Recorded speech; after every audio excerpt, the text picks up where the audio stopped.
Magandang araw at magandang buhay sa inyo mga ka-GM. Ngayon ay may gusto akong maibahagi sa inyo. Gagawa tayo ng laptop ngayon. Itong laptop na ito mga ka-GM ay nagamit ko pa nung nakarang araw. Bali, since 2009 ko siya nabili. Ngayon halos 11 years na siya or 12 years ang nakakalipas. Ngayon, ang gusto ko pong maibahagi sa inyo mga ka-GM ay ayaw na po siyang gumana. Yan po, ito po yung kanyang power on, yung switch on. At nakasaksak po siya sa kanyang power supply. Yan po, kung makikita po ninyo. Yan, ito po yung ating charger. Bali, nakasaksak na po sa 220, sa ating kuryente. At ngayon po ay ayaw po niyang gumana. Kahit ano pong pindot natin ating power switch, yan po, ayaw na po siyang gumana. Ayaw na mag-on yung ating laptop. At siguro sa kalumaan na rin po yung ating laptop ay ayaw na po siyang gumana mga ka-GM. Ngayon ay gusto ko po siyang may babahagi sa inyo kung paano po siya i-check. Unang-una po, i-check po natin itong kanyang power supply dito sa kanyang wire kung mayroon po siyang supply na 220 volts. At una po natin gagawin ay i-check po natin dito sa kanyang power supply sa ating wire, sa ating charger, kung may output po siya dito. Yan po. Huhugutin po natin siya dito. At gagamitan po siya natin ng multi-tester o multi-tester. Ito po mga ka-GM yung ating gagamitin na multi-tester. Yan po. Bali, isiselect natin siya sa DC volts. Yan po. Tapos i-check po natin yung ating power supply. Yan. At kung bago ka lang sa aking YouTube channel, huwag pong kalimutang pindutin yung subscribe button at notification bell para lagi ka pong updated sa aking mga video pa na bagong i-upload.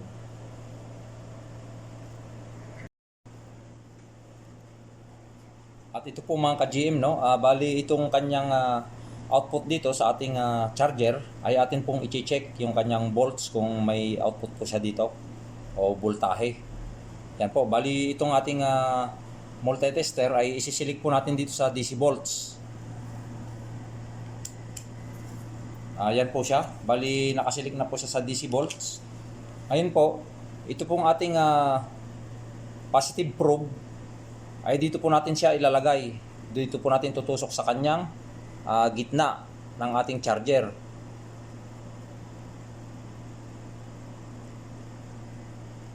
Yan. At ito naman pong negative probe ay dito po natin sa gilid siya ilalagay. Yan po. Yan, kung makikita po ninyo yung ating multitester ay 19.51 volts po siya. So, ibig sabihin po ay meron po tayong output dito sa ating charger. Buo po yung ating charger mga ka-GM. Yan po. Kung makikita po ninyo. Wala pong problema sa ating charger. Kaya ang posibilidad po na problema niyan ay ito pong ating laptop ay kailangan po nating baklasin. Ito po. Para makita po natin sa kanyang power supply o sa kanyang switch, baka nandun po yung kanyang problema mga ka-GM. Yan po, at patuloy nyo lang pong panoorin pong aking mga videos para magkaroon din po kayo ng idea kung mayroon pong ganitong problema yung inyong gadgets o laptop, para magkaroon po kayo ng idea mga ka-GM. At paki-like and share na rin po yung aking mga videos para marami po tayong matulungan. Atin na pong umpisahan na babaklasin po natin ito sa kanyang power supply o sa kanyang switch.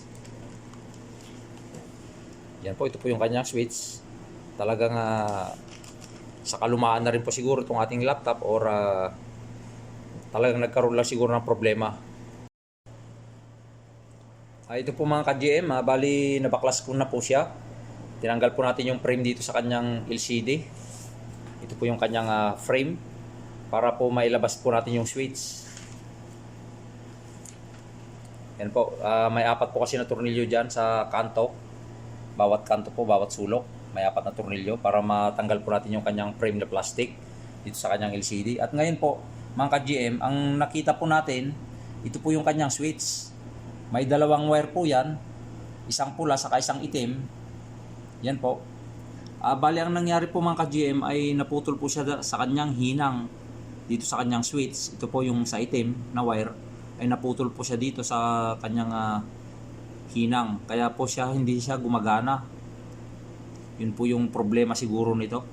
At bali ang gagawin po natin, bago po natin siya ihinang, ay titistingin muna natin siya na idikit sa kulay pula na wire. Itong itim sa kapulang wire ay pagdidikitin po natin kung gagana po siya mga ka-GM. Kasi po itong switch na ito ay bali pinipindot po yan. Yan po yung kanyang switch, bali pinipindot po. Ito po yung kanyang pinaka plastic button sa kanyang switch, nakalagay po siya dyan. Pag pinindot po natin yan mga ka-GM ay mag-switch po dapat yan. Kaya lang putol po yung kanyang wire na itim. Kaya pong gagawin natin ay ititesting po muna natin siya bago natin siya ihinang o bago natin siya ibalik na ikabit. Yan po. Bali ngayon po ay nakasaksak na po yung ating power supply, yung ating wire dito sa kanyang power supply. Yan po. Yan, kung makikita po nyo, nakailaw po yan. Yan po mga ka-GM po, at nakasaksak na po yung ating power supply. Ngayon po, ididikit po natin tong kulay itim na wire dito sa pula. Pagdidikitin po natin siya kung gagana po yung ating laptop o computer. Yan po. Yan, kung mapapansin po ninyo, ididikit ko po siya ngayon mga ka-GM. Yan, bali pagdidikitin ko po siya. Yan po, pinagdikit ko na po siya mga ka-GM. Yan, kung makikita po ninyo ay umilaw na po siya. Yan po. Bali, gumana po siya mga ka-GM. Kaya ang naging problema lang po niya ay yung kanyang switch.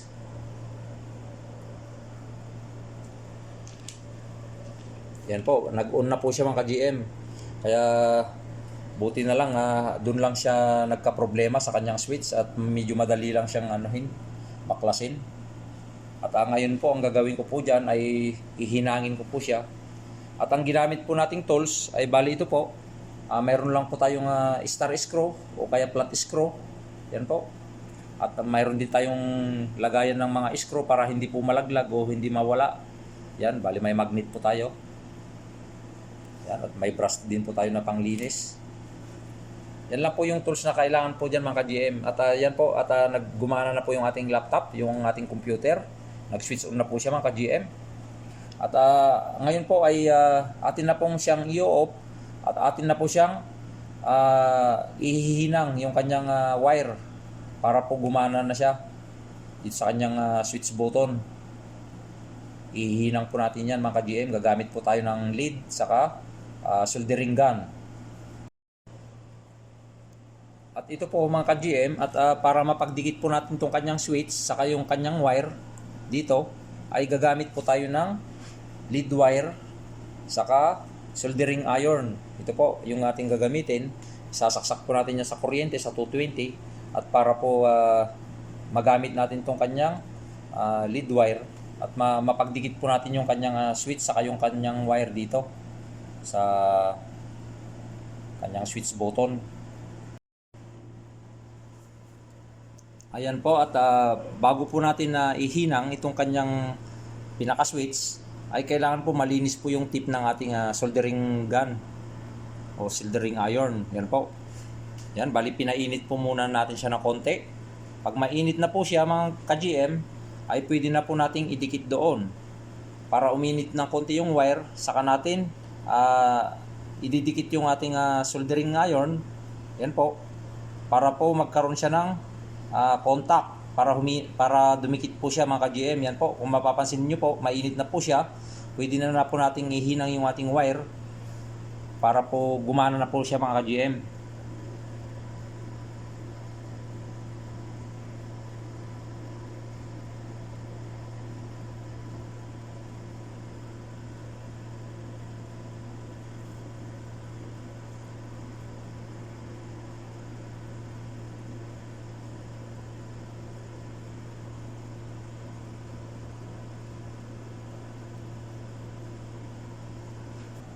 Ito po siya ngayon mga ka-GM. Bali nahihinang na po natin yung kanyang wire dito sa kulay itim at saka yung kulay pula. Yan po, kung mapapansin nyo po, yan po, okay na po yung pagkahinang natin. At ngayon po, bago natin po ibalik yung kanyang frame sa ating LCD, kailangan testingin po muna natin siya mga ka-GM para sigurado po tayo na hindi po siya shorted yung ating paghinang. Kung doon lang po talaga yung kanyang problema. Yan po, bali nakasaksak na po siya sa kanyang power supply.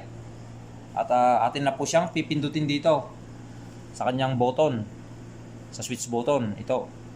Ngayon po ay pipindutin na po natin siya kung gagana po yung ating laptop. Yan. Ayan po, pinindot ko na po siya at inon ko na po siya mga ka-GM. Yan, kung mapapansin nyo, umilaw yung kanyang ilaw dyan. Yan. Bali nagbukas na po siya. Yan, success po yung ating ginawa at ating paghinang sa ating switch button. Ayan po mga ka-GM, okay na po yung ating laptop, nag-switch on na po siya. Bali gumagana na po at success po yung ating paghinang sa kanyang switch button dito. Sa kanyang wire, okay na po siya mga ka-GM at atin na po siyang ibabalik yung kanyang frame at magagamit na po natin yung ating laptop.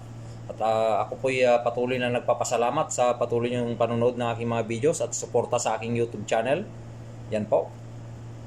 Huwag pong kalimutan na pindutin yung subscribe button at notification bell para lagi po kayong updated sa aking mga video pa na i-upload. Maraming salamat po sa patuloy yung suporta at panonood ng aking mga videos.